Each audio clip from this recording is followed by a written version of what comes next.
Hey guys, it's your boy Rick here with an EDC Las Vegas 2022 recap and review.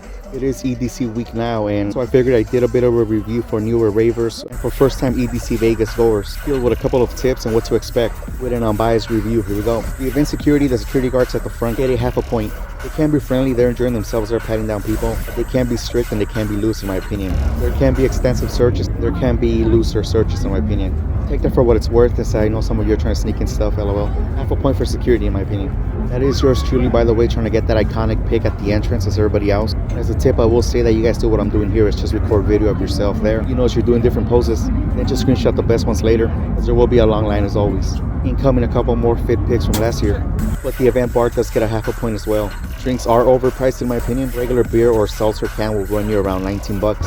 Drinks can also be weak in my opinion. But honestly, this is mostly the case at any music event you go these days, so no hating on EDC. The event amenities get a full point. EDC does have it all. You can find all types of food, you can find all types of drinks you want. A little overpriced, but they're there. I do believe they have plenty of bathrooms, plenty of water stations. However, they do still get packed. I mean, it is a pretty big event. Also, it does have cool rides, cool art installations, different things like that. Also, the event offers camping. I've heard good stories. I've never done it in my 5 times there. I will say to keep in mind though that the event ends at 6, and if you're going to your tent at 6, and yeah, chances are your tent is going to be an oven by the time you get there. I've experienced it at different events camping, and those ended at 2 a.m. so I can't imagine the tent after this. Multiple great stages as you've seen. Full point for the event amenities. Now this is where I'm going to get a little controversial. For the lineup, I have to give it a half a point. In my opinion, last year this lineup was not the best. It was a little weak. And I also believe that this year, 2023, is a little weak as well, which is why I'm not going this time. Obviously, don't get me wrong, one of the biggest festivals in the world gets some of the biggest artists in the world, and it still does. Hell, it is bringing some heavy hitters this weekend as well, but definitely not as many as previous years in my opinion. I found them to be a little underwhelming. Which, don't get me wrong, still had a blast, but I do believe that EDC, as big as it is, has been relying on its name alone the last 2 years here. They know will still come, so they haven't put the best lineup in years in my opinion. That being said, half a point overall for the lineup in my opinion at EDC Vegas. The event vibe. Is it plur? I'm gonna go ahead and give it a full point. I will say that people are generally friendly, having a good time, respectful, plur really. But I will say that a huge percentage, probably about 30%, although I'm just guessing, are not plur at all. So we're not the best people, they're not the friendliest, they be pushing through, not saying excuse me, etc. Or they get too drunk, can't handle themselves, cause a scene, etc.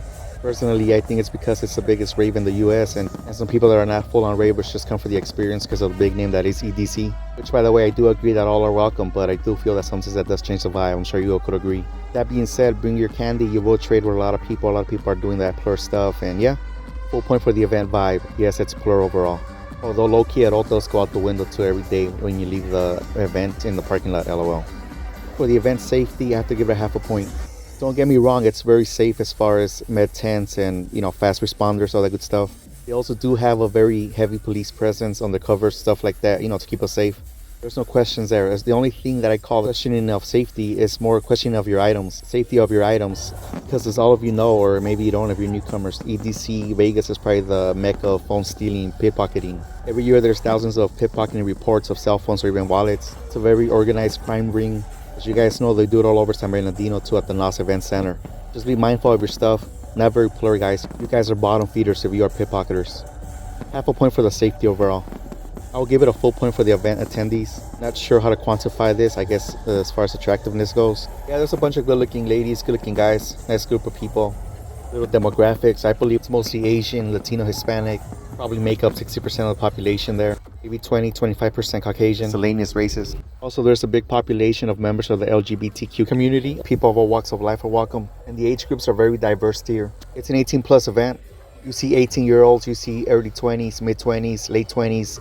There's people in their 30s, 40s, even 50s. There is yours truly again. It's pretty diverse. Now this next category, I feel like I have to add it. I get homies ask me all the time that don't rave. But if you're a guy, what are your chances you're gonna meet up or get yourself a rave babe that weekend there at EDC? First off, ladies, you could have anyone, anytime you want, anywhere. But as far as guys' chances go for meeting a lady there, I would say it's definitely a no. And maybe it's just me, I've never met a lady here, but I've also had homies that haven't had a chance meeting ladies here. I'm sure it varies per guy, but I do feel because the event is expensive, obviously people are there to enjoy their money, you know, get their money's worth. I don't think ladies are there to meet guys, they're there to enjoy their DJs, lol, as they should. And I do believe even when you do bond with the lady, the group won't let her go. The whole obviously they came together, they'll leave together thing, which does make sense. I mean, safety first, obviously. It is a 3-day, 4-day weekend, so obviously everybody wants to get home and get that rest. Also, keep in mind a lot of guys and ladies are in big groups of, 5, 6, 7, whatever, and they're sharing a room, so they're probably not gonna bring you over. But I'd say your chances are slim to none if you're trying to hook up with a lady that night, in my opinion. 0 for your chances. Guys, comment below if you disagree with me. Tell me your experiences. Finally, the venue, the Las Vegas Motor Speedway, gets a full point. It is literally the perfect venue for this type of event. It's massive. There's more than enough room for all the stages that they bring. They got parking for everybody. The parking's already included in the ticket. They got the bleachers open, so if you want to relax and sit back, you could chill there. The internet does suck there, obviously, like every other big major venue. It's gonna be hell in the morning getting an Uber. It's gonna take you forever to get out of the parking lot 2 in the morning, no matter how early or late you leave. The weather does vary. It could be very extreme. It could be very cold, windy, even dusty, but also in the other extreme, it could be very hot. I'm talking 90 degrees by 6 in the morning or even all night. It's humid. It was even hotter back in the day when it was in June. Geography is cool though. The location is not too far from the strip. It's about 20 miles out, 20 minutes. And yeah, full point overall for the location and the venue. Well guys, here you have it. EDC Las Vegas scored a 7 out of 10 overall on my scale. It was my 5th one and the 10th anniversary of my first EDC. Maybe that's why I expected more, lol. But no, it's like the perfect event. It's highly recommended for sure. It definitely does live up to the hype. It's something you have to do at least once in your lifetime if you're a raver or even just a partygoer. But I definitely recommend you guys checking it out at least once, twice, or even 3 times. After that, I highly recommend trying out other raves all over the world. At EDC Vegas, it's basically the same people from LA, from Vegas, from the Bay, etc.